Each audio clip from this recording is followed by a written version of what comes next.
વડોદરા શહેરના ward number 3માં વારંવાર ભૂવા પડી રહ્યા છે. આડેધડ ખોદકામને કારણે રાહદારીઓને હાલાકી વેઠવી પડી રહી છે. વડોદરા શહેરમાં આવેલ કારેલીબાગ વુડા સર્કલથી મુક્તાનંદ 3 રસ્તા તરફ જવાના મુખ્ય માર્ગ પર ડ્રેનેજની કામગીરી માટે 1 મહિનાથી બંધ કરવામાં આવ્યો છે. ત્યારે બીજી બાજુના રોડ પર સતત 7 દિવસ મસમોટા ભૂવાનું નિર્માણ થયું છે. ત્યારે આ રોડ પર પુષ્કળ પ્રમાણમાં ટ્રાફિક જામના દ્રશ્યો સર્જાતા હોય છે.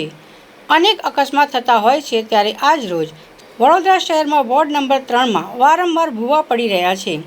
આડેધડ ખોદકામના કારણે રાહદારીઓને હાલાકી વેઠવી પડે છે. સ્થાનિક નગરસેવકોના 5 વર્ષ પૂર્ણ થયા એટલે કોઈ પણ ધ્યાન આપતા નથી. પરંતુ હકીકતમાં નગરસેવક એટલે સ્થાનિક રાહદારીઓની વેદના સાંભળી શકે, પરંતુ આ રોડ પર અધિકારીઓ અને નેતાઓની નજર પહોંચતી નથી. આ રોડ પરથી અનેક વિદ્યાર્થીઓ સ્કૂલ ટ્યુશન ક્લાસ માટે જતા હોય છે.